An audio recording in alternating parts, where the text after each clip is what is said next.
की आंख ठीक टाइम पर खुली थी। हीर ने टाइम देखा, सुबह के 7 बजे थे। हीर पहले तैयार हुई, फिर अपना दुपट्टा उठाकर बाहर आ गई। बाहर अभी चाचा जी ही जागे थे। अनिकेत ने हीर को देखा और अखबार से नजर हटाकर बोला, हीर, जरा एक कप चाय तो बना देना और चाची की बेटी वहीं दे आना।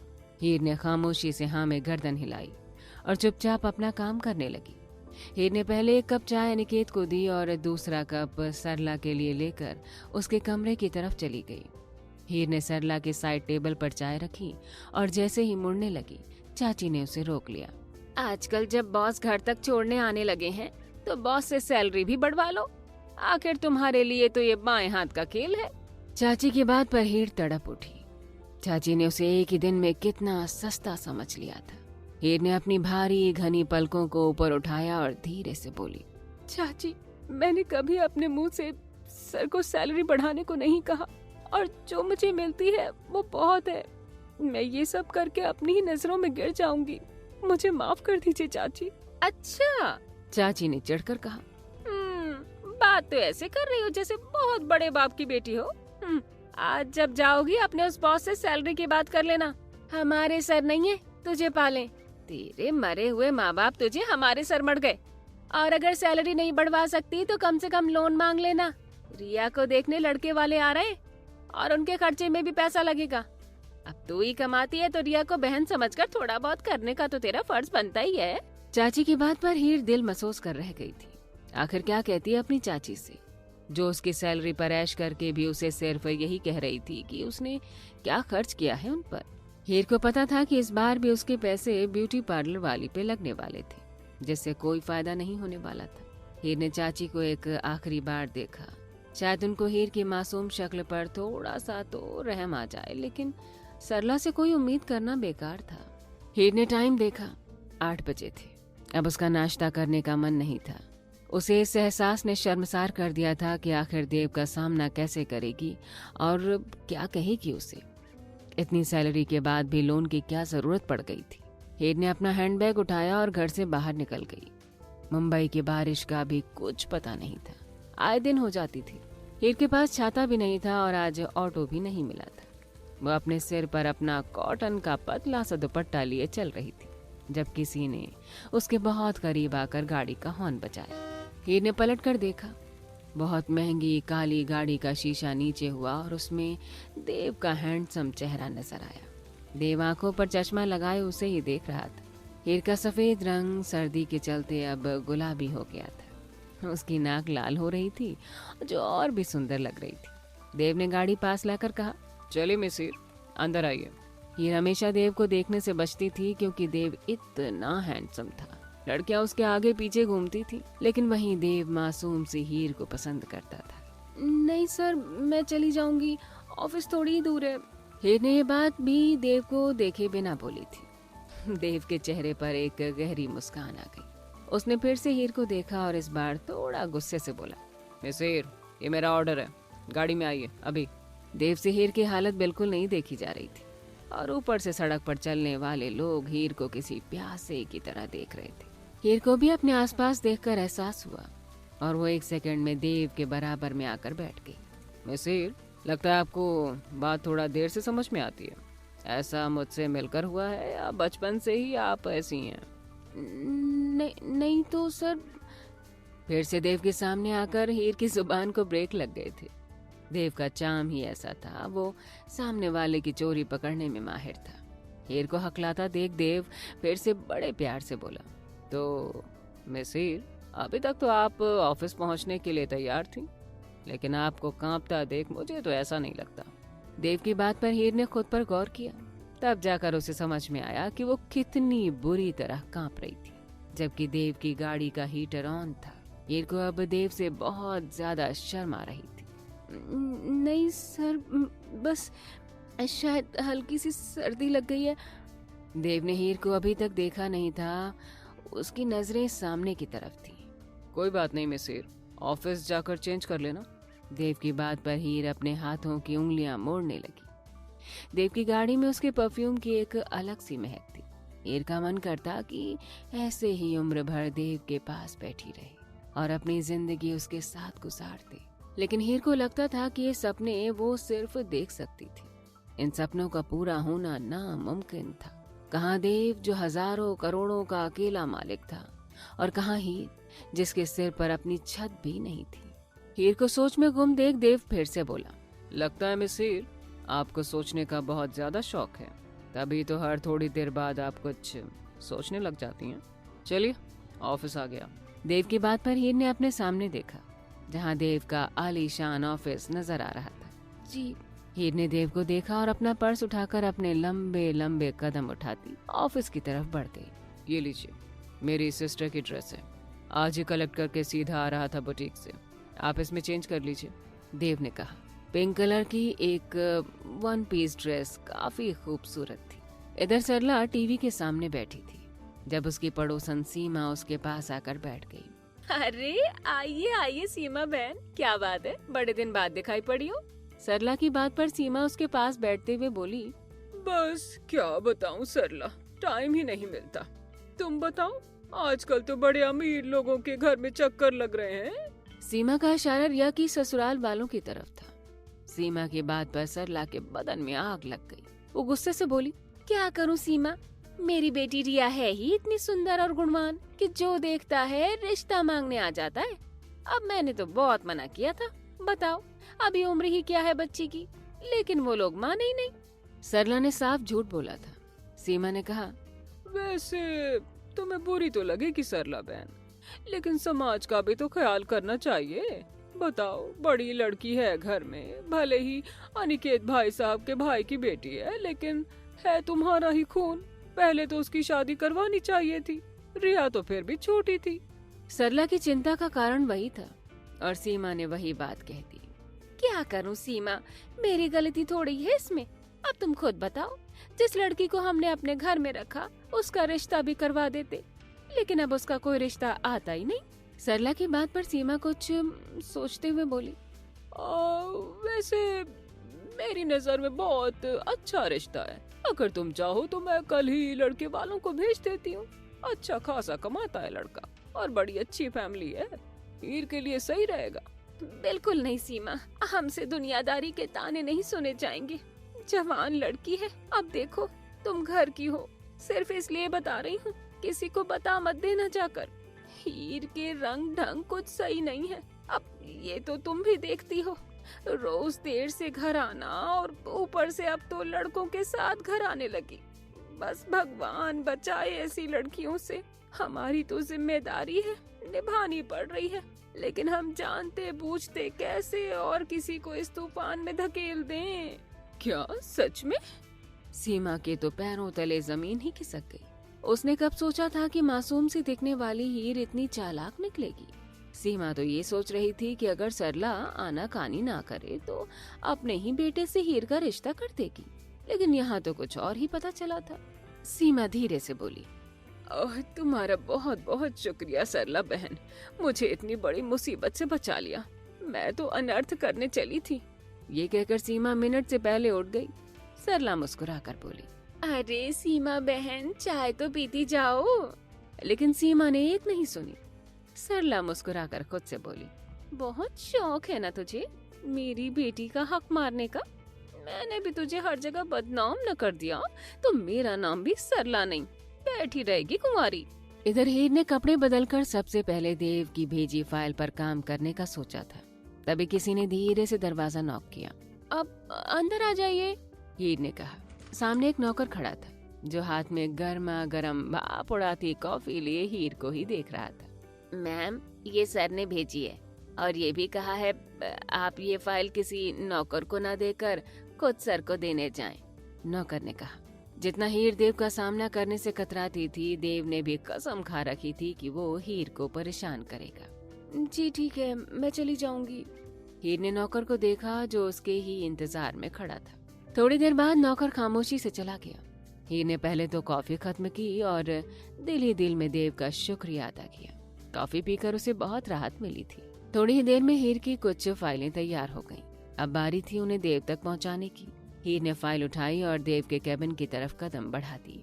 हीर ने देव के कैबिन के सामने गहरी सांस ली और खुद को देव के सामने जाने के लिए तैयार किया। दिल की धड़कन बढ़ी हुई थी और उसने ग्लास डोर पर खटखटाना शुरू कर दिया। यस, कम इन। अंदर से देव की आवाज आई। हीर ने दरवाजा धकेला और अंदर कदम बढ़ाए। देव की नजरें हीर को ही निहार रही थी। हीर ने फाइल देव के सामने रखी और धीरे से बोली, सब कुछ फाइल तो तैयार हो गई हैं और कुछ बची हैं। मुझे लगता है अभी हमें इन पर साइन करवा लेना चाहिए। लेकिन देव ने इतनी देर तक कोई जवाब नहीं दिया। हीर ने अपना सवाल फिर से दोहराया और जैसे ही देव होश में आया उसकी आंखों में कुछ अलग ही चमक थी। क्या होगा जब हीर को देव के प्यार के बारे में पता चलेगा? और क्या हीर अपनी उलझी हुई भावनाओं को समझ पाएगी? क्या? मिसिर, बोलिए। देव ने हीर की तरफ देखते हुए कहा। सब, मैं इतनी देर से आपसे ही बात कर रही हूँ। हीर के इतना कहते ही देव इधर उधर देखने लगा, जैसे उसकी चोरी पकड़ ली गई हो। ओ हाँ, मुझे याद है। आप कह रही थी ये पेपर्स भिजवाने हैं, कहीं साइन होंगे इन पर? देव ने कहा। हीर ने इधर उधर देखा और हाँ में जवाब दिया। देव हमेशा की तरह हीर को देखकर खोसा जाता था। सब, मुझे आपसे कुछ बात करनी है। आखिरकार डरते डरते हीर की बात उसकी जुबान पर आ ही गई थी, जिसके लिए वो इतनी देर से हिम्मत जुटा रही थी। अब उसके होंठ थरथरा रहे थे। हीर को परेशान देखकर देव ने धीरे से पूछा, miss Heer, is everything all right? कोई प्रॉब्लम तो नहीं है आपको? देव ने चिंता जताई। नहीं सर, हीर कपकपाते हुए बोली। वो सर, मैं कहना चाहती थी कि आज तक हीर को अपनी पूरी जिंदगी में इतनी शर्मिंदगी नहीं हुई थी जितनी आज हो रही थी। उसका मन कर रहा था कि वो कहीं समा जाए, लेकिन बिना लोन की बात किए घर भी कैसे जाती। सर, मुझे लोन चाहिए। आखिरकार हीर ने कह ही दिया, जिसके लिए वो इतनी देर से हिम्मत जुटा रही थी। वो बात जुबान पर आ गई थी। इसमें इतना परेशान होने वाली क्या बात है मिस हीर? और कोई प्रॉब्लम हो तो बताइए। लोन आपको जितना भी चाहिए बाहर मिस्टर रवि से बात कर लीजिए, वो आपको दे देंगे। और कोई प्रॉब्लम तो नहीं? देव ने सहजता से कहा। हीर की परेशानी देव ने चुटकियों में हल कर दी थी। भले ही देव ने लोन दे दिया था और हीर से कोई सवाल जवाब भी नहीं किए थे, लेकिन हीर अपनी नजरों में गिर गई थी। हीर अपने आंसुओं को अंदर धकेलते हुए बोली, वो सब आप मेरी सैलरी से काट लेना, मैं हर महीने अपनी सैलरी से लोन चुकाती रहूंगी। देव धीरे से बोला, मिस हीर, इसकी कोई जरूरत नहीं है। आप कंपनी के एम्प्लॉय हैं और आपकी मदद करना हमारी जिम्मेदारी है। आप बेफिक्र होकर घर जाइए और पैसों की जरूरत हो तो मुझे बता सकती हैं आप। हीर ने पहली बार पलकों को ऊपर उठाकर अपने सामने खड़े देव को देखा, जो ब्लैक शर्ट में डार्क ब्राउन आंखों से उसे ही देख रहा था। हीर की आंखों में हल्की हल्की नमी तैर रही थी, जो देव की आंखों से छिपी नहीं रह पाई। अब हीर को वहां बैठना मुश्किल लगने लगा था। अगर वो थोड़ी देर भी वहां और बैठती तो जरूर देव के सामने आंसू रोकना मुश्किल हो जाता। सब, लगता है मुझे अब चलना चाहिए, हीर ने धीरे से कहा। और कोई प्रॉब्लम हो तो मुझे बताइए मिस हीर, देव ने कहा। देव की आंखों ने हीर का दूर तक पीछा किया था। हीर जल्दी ही अपने कैबिन में आकर बैठ गई और उसके रुके हुए आंसू अचानक से बह निकले। वो बुरी तरह रो रही थी। ये दुनिया कितना कमजोर बना देती है। अगर आज उसके भी माँ बाप होते तो वो भी खुशी से रह रही होती, लेकिन यहाँ तो कुछ और ही था। हीर की इज्जत आज अपनी ही नजरों में गिर गई थी। कैमरे से देव सब कुछ देख रहा था। देव चाहता तो हीर को गले लगाकर सब कुछ ठीक कर देता, लेकिन अभी उसके पास ये हक नहीं था। देव ने सोचा था कि जब उसकी माँ इंडिया आएंगी तब जाकर हीर के लिए बात करेगा। देव को मासूम से हीर पहली नजर में ही पसंद आई थी और अब वो चाहता था कि वो हीर को इस बुरी दुनिया से छिपाकर अपने पास ले आए। देव ने अपनी माँ अनीता को सब बता दिया था, बस उनके यहाँ आने की देर थी। देव अच्छे से जानता था कि हीर के माँ बाप नहीं हैं, लेकिन उसने कभी हीर से उसकी चाची या किसी और के बारे में जानने की जरूरत नहीं समझी थी। हीर बुरी तरह रो रही थी। तभी उसका फोन बजने लगा। उसने देखा तो सरला चाची का नाम नजर आया। हीर ने खुद को नॉर्मल किया और फोन उठा लिया। क्यों रे महारानी, यहाँ तेरे नौकर है ना? जब तू आएगी तब सब काम होंगे। तुझे पहले ही कहा था लड़के वाले आ रहे हैं, उनकी आओ भगत के लिए भी तो कुछ चाहिए। लेकिन नहीं, महारानी को तो मटर गश्ती करनी है। पहले घूमना फिरना है, महारानी पहले कुछ पैसों पर ऐश करेंगी।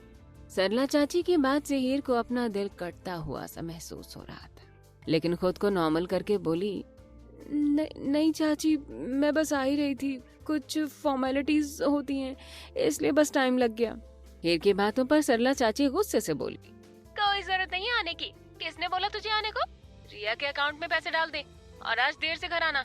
मैं नहीं चाहती कि तेरी वजह से फिर से मेरी रिया के रिश्ते में कोई रुकावट आए। हीर की मासूमियत और सुंदरता को देखकर रिया के लिए आने वाले रिश्ते हमेशा ही हीर को पसंद कर जाते थे, जिससे सरला और रिया को और अधिक हीर से चिढ़ हो गई थी। लेकिन चाची, मैं कहाँ जाऊँ, रात हो जाएगी, यहाँ तो किसी को भी नहीं जानती।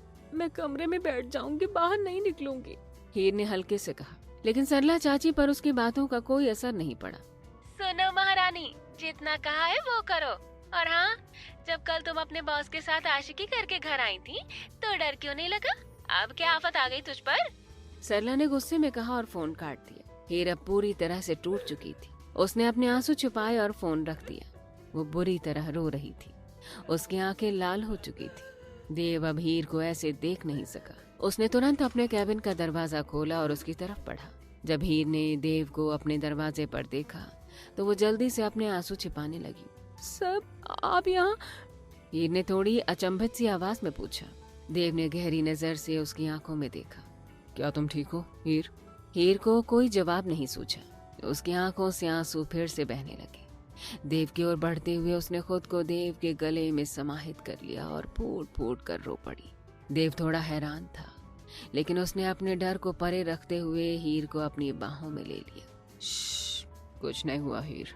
देव ने उसकी पीठ पर प्यार से हाथ फेरा। वो नहीं चाहता था कि हीर को अकेला महसूस हो। थोड़ी देर बाद हीर ने खुद को संभाला और देव से अलग हो गई। आई एम सॉरी सर, मुझे नहीं पता था कि मुझे क्या हो गया था। हीर ने कहा, हल्के से झुकी हुई नजरों के साथ। देव ने उसकी आंखों में झांकते हुए कहा, अब तुम मुझे बताओगी क्या हुआ? हीर थोड़ी देर चुप रही, फिर उसने अपनी आंखें झुका दी। बस मम्मी पापा की याद आ गई थी, उसने कहा। देव जानता था कि वो झूठ बोल रही थी, क्योंकि उसने देखा था कि किसी का कॉल आने के बाद ही वो रोने लगी थी। सर, क्या मैं आज देर तक यहाँ काम कर सकती हूँ? हीर ने एक और आश्चर्यजनक सवाल किया। लेकिन मिसेर, ऑफिस तो 7 बजे बंद हो जाता है और तुम अकेले यहाँ क्या करोगी? देव ने उसकी अजीब सी मांग को समझते हुए पूछा। सब, मुझे कुछ फाइल्स कंप्लीट करनी है और हमें कल दिल्ली वाली कंपनी में पेपर्स भेजने हैं। मुझे आज ही काम खत्म करना है। हीर ने थोड़ा झूठ बोलते हुए कहा। ठीक है मिसेर, तुम जितना चाहो काम कर सकती हो, देव ने कहा और उसके कमरे से बाहर चला गया। देव के जाते ही एक नौकर उसके हाथ में कॉफी और सैंडविच लेकर आया। ये सर ने भेजा है, नौकर ने बिना रुके कहा और चला गया। हीर ने टेबल पर रखे सैंडविच और कॉफी को देखा। उसकी आंखों में हल्की सी मुस्कान फैल गई। देव ने हीर के अकाउंट में पैसे डाल दिए थे, जिसे हीर ने रिया के अकाउंट में ट्रांसफर कर दिया था। इधर सरला चाची अपनी नाकामी से परेशान थी। रिया, पैसे आए या नहीं? रिया ने अपना फोन देखा। हाँ, आ गए हैं। उसने जवाब दिया। अच्छा, फिर तो अब सब सेट हो गया, सरला ने खुशी से कहा। दूसरी ओर सरला के घर में मेहमान आ चुके थे, जिनमें एक माँ और बेटा थे। सरला ने बड़े प्यार से उन्हें बैठाया। आइए, बताइए, सब ठीक रहा? कोई तकलीफ तो नहीं हुई? नहीं बहन जी, बिल्कुल नहीं। फिर सरला ने रिया को बुलाया। रिया, आ जाओ। सरला ने आवाज दी। रिया धीरे धीरे आई और जैसे ही उस औरत ने उसे देखा वो चौंक गई। ये कौन है? औरत ने हैरान होकर पूछा। ये मेरी बेटी रिया है, सरला ने गर्व से कहा। औरत ने फिर पूछा, लेकिन हमें तो हीर के बारे में बताया गया था, वही लड़की हमें पसंद आई थी। सरला का चेहरा गुस्से से लाल हो गया। अभी के अभी मेरे घर से बाहर निकलो, सरला ने चिल्ला कर कहा। वहीं दूसरी तरफ ऑफिस से सारे लोग जा चुके थे और हीर अब अकेली बैठी थी और काम कर रही थी। तभी उसकी नजर देव पर पड़ी, जो अपनी ग्लास विंडो से उसे देख रहा था। हीर ने ऊपर देखा और देव की आंखों में कुछ देखा। वो जानती थी कि देव उसकी मदद के लिए कभी भी पास रहेगा। देव ने अपनी जगह से उठते हुए एक कदम और बढ़ाया और हीर के पास आने लगा। उसे अपने करीब आते देख हीर की धड़कनें तेज हो गई। क्या सरला अपनी बेटी रिया के रिजेक्शन का गुस्सा हीर पर उतारेगी और क्या देव हीर की मजबूरियां जान पाएगा? जानने के लिए सुनिए कहानी बिलियनेयर्स क्यूट वाइफ, सिर्फ प्रतिलिपि एफएम पर।